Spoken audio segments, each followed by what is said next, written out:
stuff. I imagine the time I get finished, I've touched everything probably 4 or 5 times, so I imagine there'll be 5,000 pieces of stuff I've touched all together. And I'm just sitting here trying to think, oh my goodness, now it's got to go together. Red Bibs Bill here. Well, we got everything ready back for reassembly now.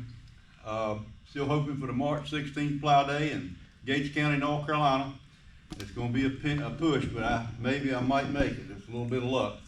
But what you see right here, this is the, so anyone saw the other video, this is the main beam here for the whole plow, and this is where the rear plow hooks to over here. This is upside down right now. And I just got everything back home from the sandblaster, and the sandblaster put 1 coat of paint on it for me. When it gets all reassembled, the whole thing will be painted as 1 unit when I get home. This is for the front plow. This main 4x6 tubing right here, that is for the rear plow. And that's where I'm gonna start tomorrow morning. I'll start at this corner right. I'm gonna start with that 4x6 tubing you just looked at, right in this corner right here. I'll clean this all out in the morning, and that rear plow will be built right here. I'll bring the tubing over here and I'll put it on blocks. I'll start right here with these trip box. Every one of those will be put on first and bolted up, and then the frame will be put together. And of course, there's the fast hitch part to hook it together. There's the beams for the plows, and there's your coulters, shanks. But I got to move all that in the morning, and that's where I'm gonna start that assembly right there. And hopefully in 2 days I'll have the rear plow completely assembled.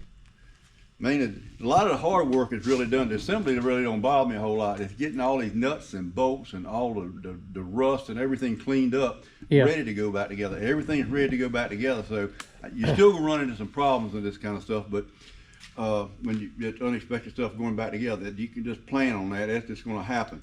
But most of the stuff, with the experience I've had building plows and stuff, I've kind of anticipated a lot of things that were happening, but it's still gonna teach me something too. But the assembly should go back together pretty decent. It's just going to take some time and patience, and you're going to have a nut and bolt that's not going to work right. You think it will, and you have to go get an oven and clean it up and paint it and stuff like that. But that's where we're going to start it right here for this plow right here. And up here, this is where this beam right here is going to go for the front plow.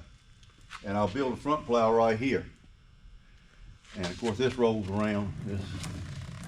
I'll move this, all this stuff's gonna come out of the way, and I'll sweep the floor and just get ready for reassembly right here tomorrow morning. And I think by tomorrow afternoon, I'm gonna have a lot of this plow done. I'm certainly planning on it. All this stuff you see right in here, this is part of your lift linkages for your front furrow and your main lift system. That goes on the front of the plow. That's part of your pivot up front of the plow. And right here is the coulter arms. They're ready to go on. I got to do some touch-up paint on them, but they're ready to go on. They go over. This goes over the shank right here. Yeah. And then the bearing goes back here, and then you put your coulter blade on. This is the front. This is the front caster wheel right here. This is the hitch that actually hooked the tractor to. The pivot will hook right on this right here. This will hook to the front of the plow, and that's the weight box that I talked about changing before, having changed this whole hitch. Just the whole hitch has been completely redesigned right there. I'm looking forward to trying it out. And of course, here's a bunch of nuts and bolts here. There's a bunch of nuts and bolts right there. And what you have is, this is part of your main lift system. That goes in right here. And all the 1x3 flat bar you see, this is it's all the webbing inside your frame. This is your spreader bar. There'll be just 2 of those, one for the rear plow and one for the front plow. Oh, that's the main support that everything hooks to on the front of the plow. It goes to that beam right there, right in the front, and that's the way your front caster goes. And right here we got jack stands, got latches for the spring trips. Here's your coulter brackets. It clamps it to the frame right here. And that part of some chains for part of your link hooking the back of the plow up. Let me see. Now these go on the back plow right here. This is your leveling links for the back plow. These yokes.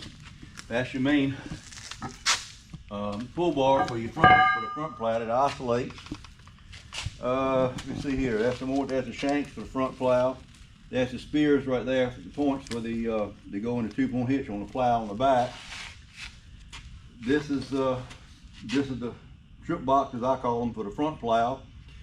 That's your pivot right over here for the rear plow. That's the front plow pivot, and that goes into that right there and pivots. That's the pivot for the rear plow right there.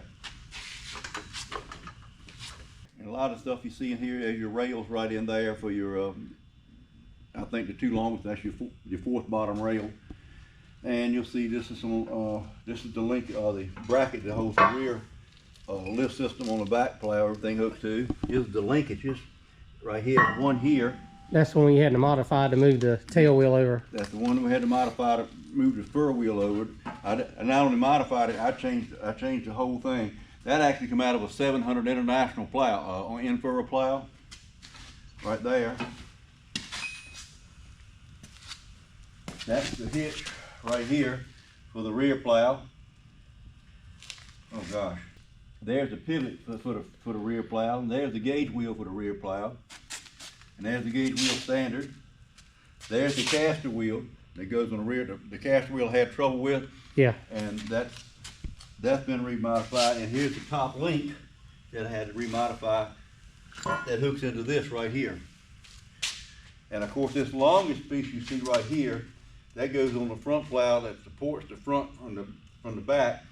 When you're pulling on the plow, it gives support to the main pull system over there. And when you turn, it compresses, and it helps that long thing sticking out over there off the plow. It just gives it support from pushing around. Yeah. Yeah. It's a push and pull type thing the way it works. And right here, got all 12 bottoms built. They're ready to go on pretty much. There's the tires right there that go in the center lift system. There. I said there's the tires that go on the main lift system that work as the duals. Yeah. Right there. What we got up here, this is a mess up here. What I got up here, if you look at all these are Coulter. These are the Coulter hubs. They should look similar to that when I get finished. And we put the battery, there's the spindles that go inside this right here. Yeah. And right here is all the bearings that go in there. They've all been repacked, ready to go in. Gosh. Everything is just a thing now. Just kind of get with it and stick with it. What this is a new compressor for my 3588 that we pull the plow with. My old one just croaked, and even though you're still in the early spring there, it can get hot inside that cab with just the sun shining on it, and I wanted to get that fixed. And right here is just the last parts I hadn't painted yet to go on the plow, nuts and bolts and pins and different things like that, and then they'll all happen. There's the spindles for the Coulters right here. Yeah. I got a dozen of these right here. The Coulter blades, they're ready to go on. And that's getting pretty close to everything we've got to do. It's just over here, rear furrow wheel for the rear plow, and the wheel for the front plow that goes up there on the caster on the front. Yeah. I think I got one too many tires there. One of them's a spare. That one goes on the front up there. And of course you see some hydraulic tubing laying here on the floor with some hydraulic cylinders. All those got to be cleaned up and painted. Still a lot of work to do, but I can honestly say now I'm in 100% back reassembly mode now. Hopefully this weekend we get at least one plow completely repainted again, and shortly after the other one, and then once that's done, let it dry a little while, and probably put them on pretty much last, give it a good time to dry. I got all the decals going, and yeah, and of course I got some IHs to go on there, and some big international, and I got some surprises for everybody that's going to be on there. So you just have to what some of my creations got done. And of course this is the toolbox right here, and you'll see that'll be in a different location than when you saw it on the front of the plow, because we had to move it because of the hitch redesign up front.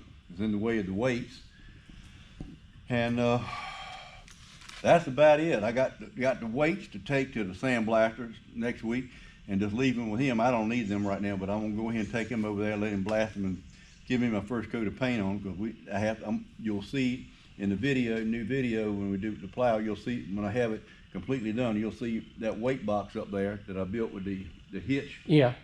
I built this weight box right here. I was having trouble before with the plow not staying over to the left like I wanted it. It was one to rock, and I was using a chain from plow down to my my top link down to a homemade top link out of a 1x3 flat bar, and chained down with a drawbar. It worked fair, but I wasn't quite happy with it.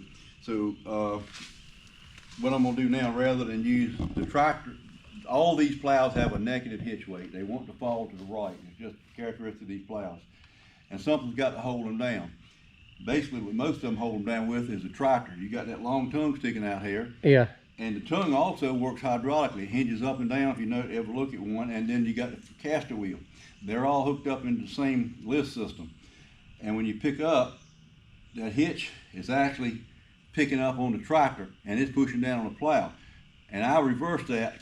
And what I'm doing, I'm actually just using weight back here. And I found out 500 pounds is the balance thing. Anyway, I'm going with 800 pounds right now. So whatever I do, it acts just like a, let's say, I used to have an International 710 plow, semi-mount plow. It acts just like that now. When you pick it up, it comes up, and you set it down, it goes down. And of course you had, on the 710, the 720, all of them had the same front end setup as this is gonna have, except pretty much, because you had your lift wheel over here, and you picked up your drawbar here. Yeah. So how much this Ertle kit cost? Huh? How much did this Ertle kit cost? Ertle kit? Yeah. Oh. From Ertle. This plow, I mean the plow kit from Ertle? Yeah. I will not tell. If it ever gets out, I imagine I'm in deep trouble. Yeah.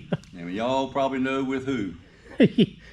So this is called the Big Boy Toy Ertle plow kit. This is the big boy. It's definitely the big boy story right here. And gosh, it's just a shame that this thing will not plow in clay or anywhere out of this, sandbox, I guess. But hey, whatever. Yeah. It'll plow whatever you put it in, I guarantee you. We will definitely see the 16th, right? Huh? I said we will see the 16th. 16th of March. The biggest thing I see online is people say, well, up here you won't get 5 bottoms in the ground on a 3588. And I said, well, that must suck. That's gotta suck having that kind of poor land up there where you can't even plow with 5 bottoms. I said, I don't think I want to farm it. I said, we got to be the luckiest people in the world to have the best soil. That's right. I said to plow in, and I said everybody else it seems like everybody else they can't get but a few bottoms behind the tractor, and I don't understand, but hey. This old soil tube, we got a guy, he's about 100 miles or so east of me. He's the national corn growing champion. I think he had 400 bushels of corn per acre. Yeah. Not unirrigated. Ooh. Well, we'll definitely, when you get it about halfway or 3/4 of the way or whatever, we'll come back another afternoon and check it out. But I'm really, really hoping. But I want to put this thing in the ground, hopefully the 1st of March. Yeah. Back here on my own farm. Yeah. Just to see, I want to get the coulters adjusted, everything adjusted, so when I hit the farm up there, all I gotta do is have a fun day. Yeah. I don't want to work on nothing, if I can help it. But it's interesting to sit here and see a fully disassembled, or see it fully disassembled like this, with all the nuts and bolts laid out, each individual pieces together, plow bottoms and all that. I said it's hard to see it like that, but Oh yeah, it's all pieces, that's for sure. Not a nut and bolt. They ain't been touched in it. Yeah. I touched every one of them. We'll catch up with you later. Okay. All right. These are the weights. There's 1,200 pounds of weights here. I will not be using all those. I'll be using about 800. But I'll be taking those to the sandblaster next week, and give him about a week, and he'll have them back to me. And I have them painted on the first coat of paint on them anyway. And just wanted to show you that. And one other thing in closing, if there's anybody in this whole country, in this world, that has an assembly instruction manual for me on this plow, I would appreciate you sending it to me very much, and I'd really pay dearly for it.